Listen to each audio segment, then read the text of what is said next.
Welcome to the Print Live. It's result day today here in Delhi, and by all accounts, it's been a very eventful result day. The BJP, as we know, is seems to be quite decisively winning the election with about 47 seats, and AAP seems to have gone down drastically to now 23 seats from the trends that are available right now. To discuss the result and what it means, we are joined by Professor Biswajit Mohanty, who teaches political science at Delhi University's Deshbandhu College, and also my colleague Saurav Reberman, who covers the Aam Aadmi Party for us and who has also covered the Delhi election quite extensively. Thank you, Professor Mohanty, for joining us today. Yeah, thank you, Sanya, for inviting me. Yeah, So, to begin with, if you can just sort of give us an overview of how you think the BJP would have managed to end its political exile of sorts in Delhi, because it's, of course, not been in power in the capital for over 27 years now. So, how do you think they managed this kind of turnaround this time? yes, there are two, three things that I can talk about. One is that the BJP has been working hard in Delhi. Hmm. Aam Aadmi Party had its own model of Delhi model, which is that was stressing on education, health, and water and electricity. So these were the four things that they used as a Delhi model to bring an alternative model to BJP. Uh, Both at the state level as well as the national level, because they thought that the alternative model would bring their core constituency, for example, the poor, Dalits, Muslims, and everything. And that was not based on any kind of religious activities or religion that would attract everyone. So they were trying to bring about an alternative model to capture votes. So how does the BJP counter this? So religion did not find a sound ground because they tried it in Northeast Delhi, and that time with intensive campaigning on Hindu-Muslim riot, that did not bring much of a result. So In the they have been 2020 working. election. Yeah. Yes, so only they could gain 5 seats, 5 more seats. So Yeah. that they thought did not appeal to people. So Hmm. what would you do? So what would you do? So they started uh, monitoring very at the very ground level. Hmm. They organizationally they made the Delhi one of the best organizations. Like for example, they had to spread all across the wards. Every ward had a single member who would look after that ward. They have to listen to their problems. They would talk to people and they would try to solve their problems. So that created gradual vote, gradual vote bank. So, not vote bank actually, gradual step towards consolidating their hold over Delhi voters. This is number one. Number two, they followed Kejriwal's line. That means the whole revenue culture that the BJP was criticizing, now they have to adapt that to attract votes of the poor. Look at the competitive welfare schemes that they are trying to bring in.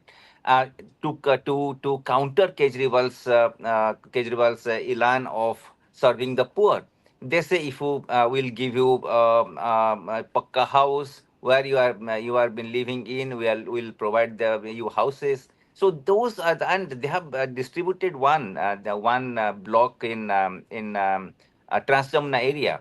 They have given that one beautifully made housing society where jhuggi jhopri dwellers should stay. So in that sense, what they are doing, that they are trying to say that okay, we'll follow this Kejriwal, but with a difference, which is that we will give you a little better than what Kejriwal delivers. This is the second. Third, uh, third is, you see, they have been constantly working against Kejriwal and bringing in a kind of governance where it would curtail Aam Aadmi Party's power, and especially Kejriwal's power, through ordinances. One ordinance was Delhi ordinance, where it empowered the lieutenant governor, and lieutenant governor tried to control everything. Never before lieutenant governor's presence was so significant in Delhi's politics or Delhi's administration or governance. So lieutenant governor became a kind of linchpin for the BJP, a kind of hitman for the BJP. So that way they tried to operate and curtail Kejriwal's power. So so that created a kind of blockage for the Kejriwal government to function in a free way, because had he given a fair chance to govern Delhi, then he could have done wonders. So they try to expose him through Mohalla clinic. They said there are a lot of corruptions.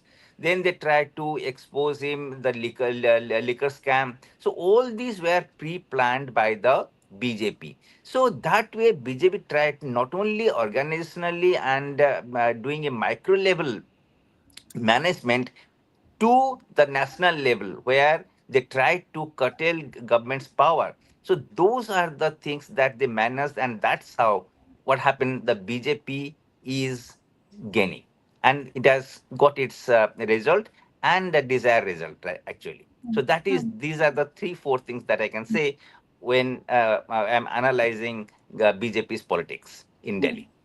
Yeah. Saurav, I'd like to bring you in here. If you watch, since we've been watching TV channels all morning, one thing everyone's been repeating is that this election was a referendum on Kejriwal. When you were reporting across Delhi, did you sense this kind of anger, particularly directed against the AAP, against Kejriwal? Did you sense this level of anti-incumbency while reporting? No, honestly, even if you look at the vote share, I don't think it is a wave election. The AAP holds on to some 44% vote share. So it also indicates that the AAP is actually holding on to its core voter base that has not really drifted away from the party. What has happened is there has been the increase of around 7% in the BJP's vote share, which which is likely to have come from the middle class. So there was anger against Kejriwal, there was anger against the AAP government in Delhi, but that was largely among middle class households. People, who usually complained about the bad condition of roads, which is a fact. Roads were in shambles. The fact that garbage was not being collected from their houses, which is again a fact, because I mean, despite the fact that AAP is also in power in the municipal corporations, they could not put the house in order on that front. So I think there was anger, there was simmering discontent, but that was largely concentrated among I think the relatively affluent Hmm. in Delhi. And if you Hmm. look at data, if you look at 2015 and 2020, the fact is AAP got huge leads. AAP got some 62 seats in 2020, 67 seats in Yeah. 2015, and it could not have been possible just owing to the fact that they got the entire working class and the lower middle class to rally behind them. If you look at Lokniti CSD's data, they had also had an edge, even among the middle class voters. In fact, Hmm. between 2015 and 2020, AAP had actually gained some 2 percentage points among the Hmm. middle class. That Hmm. seemed that seemed to have actually gone back to the BJP. And Hmm. the fact is, Congress has also shown a 2% marginal vote share increase. So Yeah. should have, I mean, that has caused the AAP as well. Hmm. Hmm. Hmm. Professor, Yeah. you have covered you have sort of worked on the Aam Aadmi Party and Kejriwal's politics since its very initiation in Delhi. What would this election mean for Kejriwal, and what would it mean for AAP's future, really? Because there would be a lot of people today who would say that AAP is, despite, as sort of said, their vote share remains quite robust in Delhi. There would be a lot of people who would be writing off the Aam Aadmi Party right now because it has always been seen as a sort of political Yeah, but experiment, a if startup sort I may add, yeah. I did say that AAP is holding on to its vote share, but that may not be the case 5 years down the line. Now that they are out of power, so Yeah. I mean, the set of challenges that they're going to face now are separate. That we can Yeah. discuss separately. Yeah. Yeah, yeah. So exactly, this is Professor. If you could also zoom in on what are the challenges ahead for AAP, because there would be a lot of people who would be writing off the Aam Aadmi Party right now, given that it has always been seen as a startup in Indian politics. A lot of critics would say this is a party without any ideology. Its only model has been a model of freebies and so on. So how do you, going ahead, see the AAP's future panning out now? Okay. Very interestingly, if we look at two, three things just before answering your question, yes, the BJP has gained in middle class, and Aam Aadmi Party has hold on to its a poor segment. If you look at the division of seats. Dalit constituency, this has almost retained it. In Muslim constituencies, of course, there are two more seats that BJP has gained. And if you look at Gujjar and Jat constituency, there Aam Aadmi Party has lost. Precisely because of Jats are becoming more radicalized, or you can say more nationalist, whatever you can say. Middle class has been, middle class has been a segment for Aam Aadmi Party, precisely because that is where the transformation came. And in my one of my writings, I have said that Kejriwal has become a transformational leader when initially it came to power. Precisely because it catered to the sentiments of the middle class who wanted to have a clean politics in Delhi. Not only in Delhi, but outside Delhi also. Yeah. So, that sense, Kejriwal became an icon of the middle class. And poor class, of course, they shifted because they distrusted Congress, and they shifted. And that's how the Congress, the poor class and the middle class formed the base of the Aam Aadmi Party. Uh, Now that what happened is that the BJP has been alluring this middle class towards it in two, three ways. One is that it is talking about a clean government, clean governance.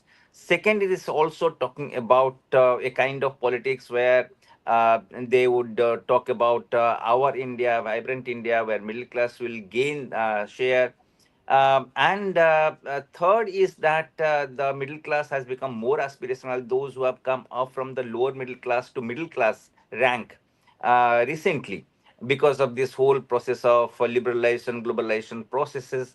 So there, what has happened, the lower middle class, those who have come up to the middle class level, they have become more aspirational, and they are also talking about the BJP. So BJP is giving two things to the middle class. One is that yes, we are here to improve your situation. Number one, through the clean road, through clean water, everything clean. Politics should be clean. Everything should be clean. So that is one. The second one is that it is saying that we are becoming a vibrant power, not only in South Asia, but we are also a kind of Vishwaguru at the global sphere. So this is attracting, these two things are attracting the middle class towards the BJP. So that's how they are the BJP, the middle class are shifting to BJP in good number. And almost how much 60% of Delhi's population has become middle class. So this is going to throw a challenge towards the app. So what in this situation, what Aam Aadmi Party should do? So that is the main challenge before the Aam Aadmi Party. Two, three things it can do. Number one is that, of course, it should retain its poor base support, slums, Chugi Chopdis, and try to expose BJP as much as possible in terms of going back to the street again, and saying that yes, we are a viable force where we can just challenge you on every lie that you utter. So all these things, they need to expose the BJP. So they have to go back to the street, then form a formidable opposition, and protect their MLAs from getting poached. This is Number one. Number two, as a national party, that in a very short span of time, it has become a national party, and it's not a startup. Startup is the something fledgling, the fledgling party that is coming up, like in Bihar. That is not a fledgling party or a startup party. It is a national party, and it has rooted itself very firmly through its alternative model. And that alternative model, since it's not now no longer be available in Delhi, then it has to look towards Punjab. So Punjab has to create another set of a model where it We're losing your voice, Professor. has to talk about the middle class We're there losing your voice. be So we're losing highlighted. your voice. We're losing your voice. Can you hear us, sir? Can come into play again. Sir, we were not able to hear you quite clearly. If you can just fix your audio a little bit, we couldn't hear you quite clearly. Until then, Saurav, I'd like to bring you in very quickly also on the same question. How do you see, since you've covered AAP so closely, what do you think happens to the future of AAP now? Because it is, again, as I frame my question to Professor Mohanty, it's it's been been seen as a party without an ideology. It's been seen as an experiment in politics, with not a very robust base in that sense. So how do you see its politics going from here on? I think we can count on the fact that AAP is going to be uh, a very combative opposition party. I mean, the fact that they were so combative being in the government, so I think they are going to be all the more combative while in the opposition benches, and they are going to hit the streets again, and they are going to launch movements. I'm sure they're going to talk about how the BJP is squandering the gains that the AAP government had achieved in terms of, say, improving the state of government schools or in tertiary healthcare, in terms of establishing mohalla clinics and all that. So they are going to talk about all that. They are going to remain in power in Punjab. But I think the fundamental problem that the party always had is the fact that it did not really stand for anything. Yeah. It was a party that had solutions for your governance issues. So they will talk about water. You are not getting power, so they will ensure 24/7 electricity. They will ensure round the clock water supply. They will probably, as I said, build your government schools, improve them. They will improve state of your hospitals. They will maybe work on your garbage collection system. So it's more of a party which it's like a corporate setup, right? So what do you stand for politically, ideologically, when it comes to, say, on the onslaught on minorities? What is your stand on reservation, on affirmative action? So there is no clarity till date, and that has been the case from the very beginning, from the Anna Hazare movement itself. And this is Hmm. something the party has fashioned itself into, right, Hmm. as a post ideological project, Yeah. and constantly avoiding taking any positions on contentious issues or issues that actually animate our political discourse. So Hmm. that is going to be a challenge now that they are in the opposition. Yeah. Yeah. Uh, Professor, thanks for joining again. You know, uh, Lot of can you hear disturbances. us? Lot of disturbances. Yeah. Can you hear me now? No, Tell your me again. voice is not very clear, sir, unfortunately. I don't know. There is some problem There's with some my. disturbance. There's some disturbance. Let me just move on. Yeah, I'll just ask one question to Saurav in the meantime. Saurav, you spoke about how the ideological ambiguity of the Aam Aadmi Party a little bit, and I think that was quite well captured in its position on the question of Muslims, especially in Delhi, and especially in the aftermath of the riots as well. We have seen the Aam Aadmi Party be neither here nor there.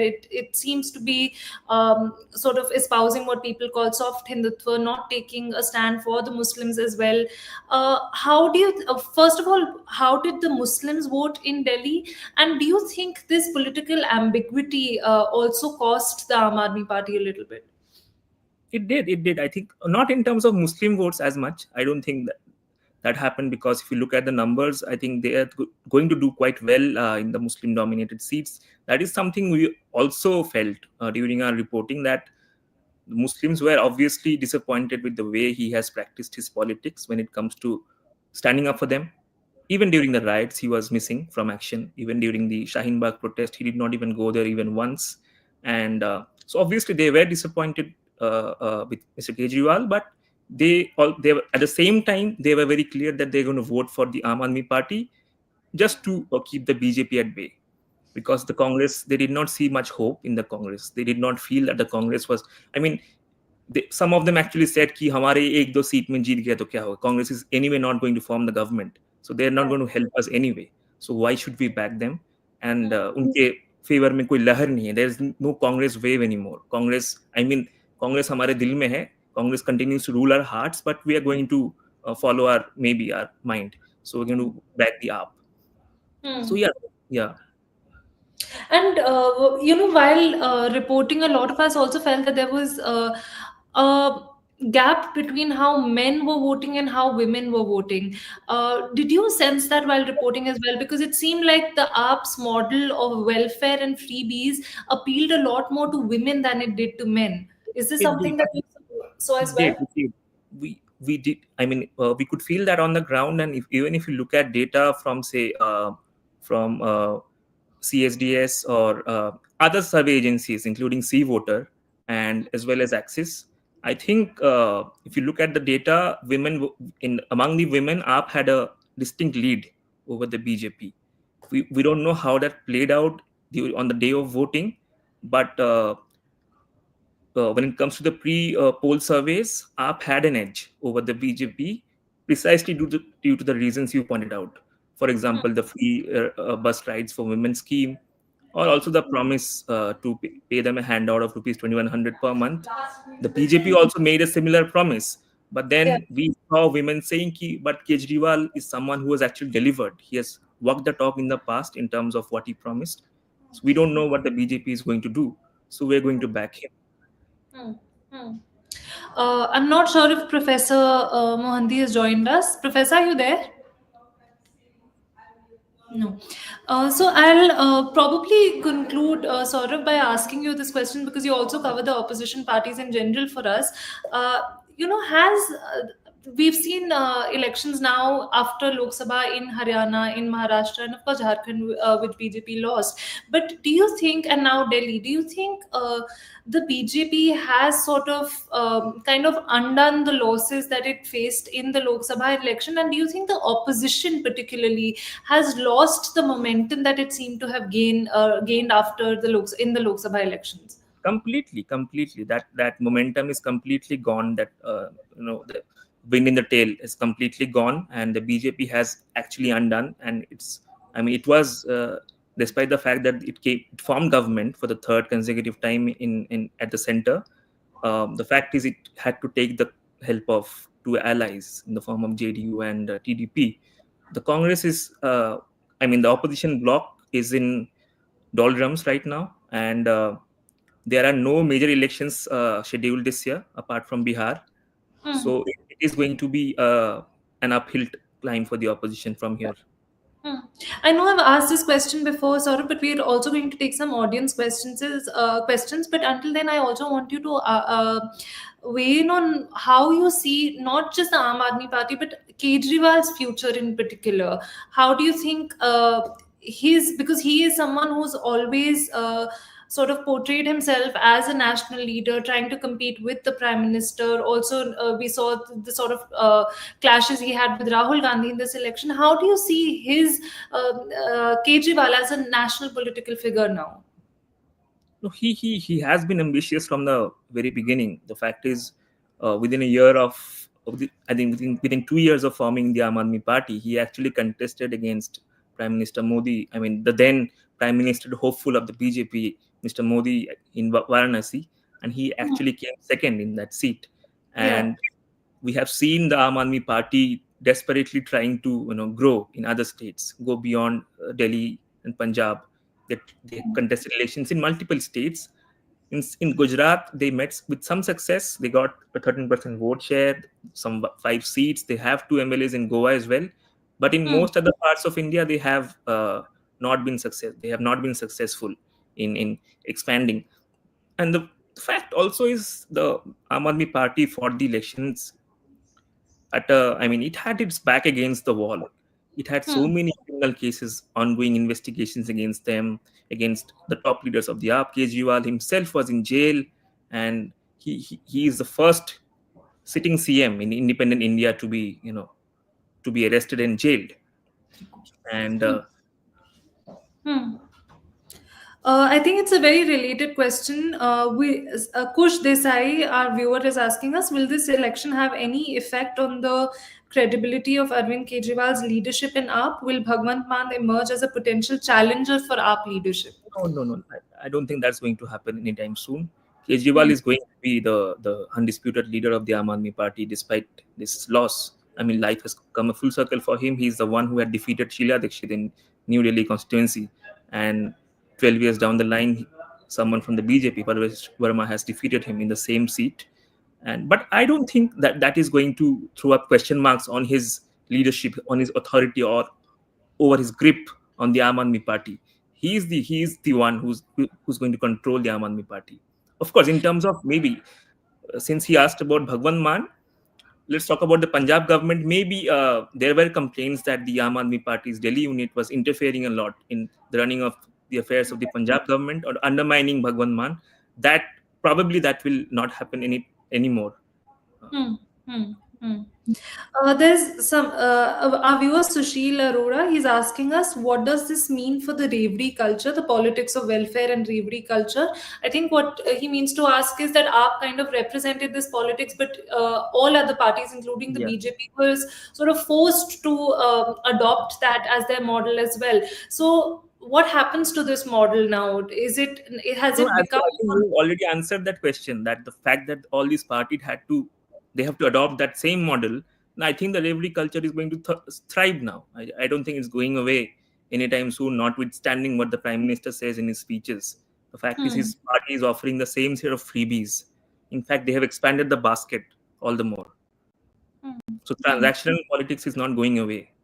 Right. Aditya, another viewer is asking us, do you think AAP in MCD and BJP in government is a repeat of how government and MCD used to fight earlier? Can you repeat? Do you think AAP in MCD and BJP in the government is a repeat of how how government and MCD used to fight earlier? AAP in MCD, yeah, AAP will remain in power in MCD. The fact is that their hands are tied even in the MCD. This is one point I think we have not talked about enough. The fact that how the center has, I mean, there are enough evidence to suggest that they have tried to undermine the democratically elected government in Delhi, and even the MCD is I mean, for all practical purposes, it is completely controlled by the center. The Hmm. political power maybe is with the Aam Aadmi Party, but in terms of running it, actually, in terms of having administrative control, it is the center again. It is the commissioner who's appointed by the center Hmm. who's running MCD as well. Right. Finally, sort of, do you think the fact that now the BJP is in power in Delhi as well as the center, do you think it will give some respite to the citizens of Delhi in terms of the sort of tussles over governance that the state has faced over the last many years now? I think that that will come down considerably. We did not see that happening during the time of Sheila Dikshit, also because of Yeah. the fact that we had the Congress rulings Yeah. at the center as well. So we may not see a running battle between. I don't see any reason for the BJP CM of Delhi to fight with, say, the Home Minister of the BJP at the center. So I don't Yeah. see that happening. I don't think that will happen anymore. And one can only expect that better coordination will improve the standards of living in this city. Right. Thank you, Saurabh. And unfortunately, we lost Professor Mohanty from the session. But keep stay with us through the day. We'll be coming live quite frequently throughout the day. Thank you so much.